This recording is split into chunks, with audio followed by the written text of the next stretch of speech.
अस्सलाम वालेकुम to all, welcome back to my YouTube channel Literaturepedia. ये video confusing figures of speech के बारे में है और ये पार्ट 2 है। पार्ट 1 का जो लिंक है वो मैंने डिस्क्रिप्शन बॉक्स में दे दिया है। और इस वीडियो में आपको assonance and consonance, anaphora and epiphora, euphemism and dysphemism के बारे में बताऊँगी। So let's start the video. पहला आता है हमारा कॉन्सोनेंस। तो consonance is a literary device in which a consonant sound is repeated in words that are close proximity. The repeated consonant sound can repeat anywhere in the word of series. तो consonance क्या होता है? consonance वो figure of speech होती है जिसमें जो consonant sound होता है, जो हमारा consonant sound होता है, हमारा G, H, K, L, M, N, ये सब जो हमारे consonant sounds होते हैं वो अपनी हमारी एक सीरीज़, हमारे एक सेंटेंस के वर्ड्स में कहीं पर भी आ सकते हैं। Repeat anywhere in the word of a series, जो हमारे सेंटेंस में जो वर्ड हैं वर्ड्स में वो कहीं पर भी आ सकते हैं। एलिट्रेशन में क्या होता है, जो हमारे कॉन्सोनेंट साउंड होता है एलिट्रेशन में, वो हमेशा वर्ड के बिगनिंग में आता है, स्टार्टिंग में आता है। लेकिन कॉन्सोनेंस में ऐसा नहीं होता। कॉन्सोनेंस में जो हमारा कॉन्सोनेंट साउंड है वो वर्ड्स के कहीं पे भी आ सकता है। वो स्टार्टिंग में आ सकता है, वो लास्ट में आ सकता है, मिडिल में आ सकता है, कहीं पर भी आ सकता है। तो इसका जो हमारा एग्ज़ाम्पल अगर हम देखते हैं तो क्या है, all's well that ends well. और एक और एग्ज़ाम्पल है, the early birds gets the warm.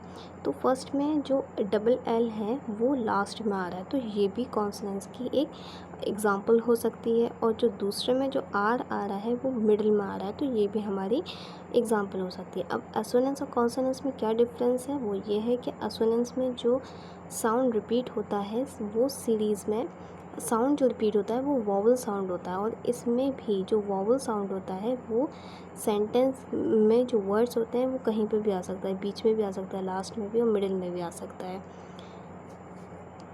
Consonants में जो होता है वो कॉन्सोनेंट साउंड हमेशा कॉन्सोनेंट साउंड जो होता है वो मिडिल में, लास्ट में और एंड में और बिगनिंग में कहीं पर भी आ सकता है। एसोनेंस में वॉवल साउंड कहीं पर भी आ सकता है वर्ड्स में, लेकिन जो एलिट्रेशन है उसमें कॉन्सोनेंट साउंड हमेशा फर्स्ट में आता है, बिगनिंग में आता है वर्ड्स के। नेक्स्ट है हमारा एनाफोरा एंड एपिफोरा। तो एनाफोरा क्या है, ये एक फिगर ऑफ स्पीच है जिसमें वर्ड जो होता है वो रिपीट होता है, यानी कि कोई भी एक वर्ड अल्फ़ाबेट्स नहीं, पूरा एक वर्ड जो रिपीट होता है वो फ्रेज़ या सेंटेंस या क्लॉज किसी के भी स्टार्टिंग में आ सकता है। किसी भी सेंटेंस में के स्टार्टिंग में जो वर्ड रिपीट हो दोबारा से, तो स्टार्टिंग में, बिगनिंग में, तो वो हमारा एनाफोरा होता है। एग्ज़ाम्पल है, my life is my purpose, my life is my goal. तो माई लाइफ इज़ माई क्या है ये, या my life is my purpose, my life is my goal. तो उसमें माई क्या है, माई एक रिपीटेड वर्ड है जो हमारे दोनों सेंटेंस में रिपीट हो रहा है। My life is my purpose, my life is my goal. Next है, अगर हम लिटरेचर से एग्ज़ाम्पल लेते हैं तो ये है हमारा 5 years William Wordsworth Tintern Abbey, William Wordsworth की है, जिसमें 5 years have passed 5 summers with the length of 5 long winters। जिसमें ये 5 जो है वो रिपीट हो रहा है बिगनिंग ऑफ द सेंटेंस की शुरुआत में ये यूज़ हो रहा है 5। तो एनाफोरा में हमेशा जो भी वर्ड यूज़ होता है, रिपीट होता है, वो सेंटेंस में, फ्रेज में, क्लॉज में, वो हमेशा बिगनिंग में होता है। नेक्स्ट है हमारा एपिफोरा। एपिफोरा जो होता है बिल्कुल काउंटर पार्ट होता है एनाफोरा का, लेकिन इसमें से बस थोड़ा सा स्लाइट डिफरेंस है। वो ये है कि जो एपिफोरा होता है उसका जो वर्ड रिपीट होता है, जो भी वर्ड रिपीट होता है वो लास्ट में होता है, सेंटेंस के लास्ट में होता है। एनाफोरा में बिगनिंग में होता है, एपिफोरा में लास्ट में होता है। For example, I am an American, he is an American. तो जो अमेरिकन है वो क्या है, एक वर्ड है और वो लास्ट में यूज़ हो रहा है।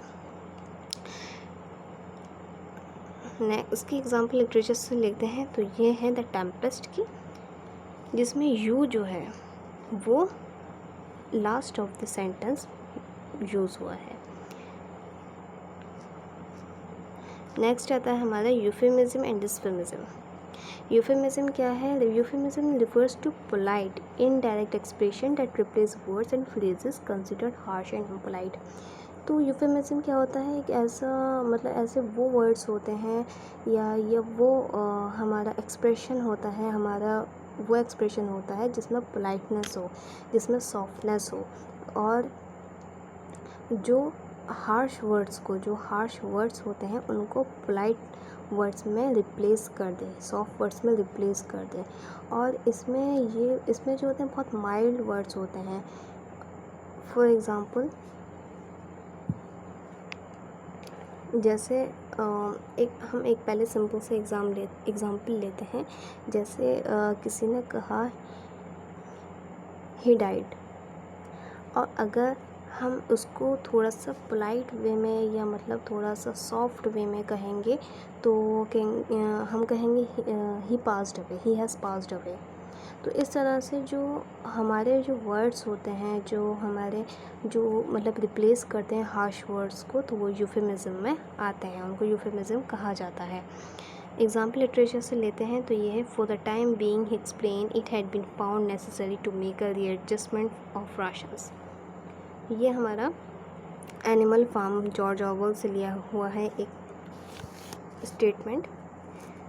तो ये जो हमारा है रिडक्शन फॉर रीएडजस्टमेंट, तो इन्होंने जो है रीएडजस्टमेंट जो इसमें आएगा रिडक्शन, यानी कि रीएडजस्टमेंट ने किसको रिप्लेस करा है? रिडक्शन को रिप्लेस करा है। इसका मतलब होता है फूड सप्लाई को मतलब काटना या उसको शॉर्टेज होना फूड की। तो इस तरह से जो हमारा यूफेमिज्म होता है वो पोलाइट इनडायरेक्ट एक्सप्रेशन होते हैं, लेकिन पोलाइट वे में। नेक्स्ट है हमारा डिस्फेमिज्म। डिस्फेमिज्म क्या होता है? वो बिल्कुल जस्ट अपोजिट होता है यूफेमिज्म का, और इसमें जो वर्ड्स होते हैं वो डायरेक्ट होते हैं, हार्श होते हैं और इम्पोलाइट होते हैं, माइल्डनेस नहीं होती है। और हम ये जो डिस्फेमिज्म जो होता है हमेशा जो यूज़ किया जाता है वो किस लिए किया जाता है? दूसरों को ह्यूमिलेट करने के लिए, उसकी बेइज्जती करने के लिए यूज़ किया जाता है। जैसे हम यूज़ करें एक term nutcase for someone with a mental illness, यानी कि अगर कोई पागल है या उसको थोड़ी प्रॉब्लम है, मेंटली वो डिस्टर्ब है, तो लोग उसको नटकेस कहने लगते हैं। और कभी कभी उसको डोंकी भी कहा जाता है। तो ऐसे वर्ड डोंकी, नटकेस, ये क्या है? ये बहुत इम्पोलाइट है, इससे दूसरों को हर्ट होता है जब वो सुनते हैं। एग्जाम्पल लेते हैं लिटरेचर से। Whatever else in unsure in the sticking downhill of a world a mother love is not. तो ये the portrait of an artist as a young man से लिया हुआ एक स्टेटमेंट है, जिसमें स्टेफन डेडलस जो है, जो उसका कैरेक्टर है, जो प्रोटैगनिस्ट है अपनी नावल है, वो कहता है कि जो वर्ल्ड की जितनी भी चीज़ें हैं वो क्या हैं? डॉन्ग हिल है, स्टिंकी डॉन्ग हिल है वर्ल्ड की सारी चीज़ें। लेकिन जो मदर का जो लव है, जो मदर का लव क्या है? मदर का लव बहुत प्योर है, वो हमेशा रिच रहेगा, उसमें कभी कोई कमी नहीं आएगी, वो कभी ख़राब नहीं होगा। लेकिन जो वर्ल्ड की जो हर चीज़ है वो ख़राब हो जाएगी। तो ये स्टिकिंग डाउन हिल क्या है? एक डिस्फेमिज्म है, एक बहुत इम्पोलाइट वे में वर्ल्ड की जो है एक ह्यूमिलेट किया गया है, वर्ल्ड की हर चीज़ को ह्यूमिलेट किया गया है।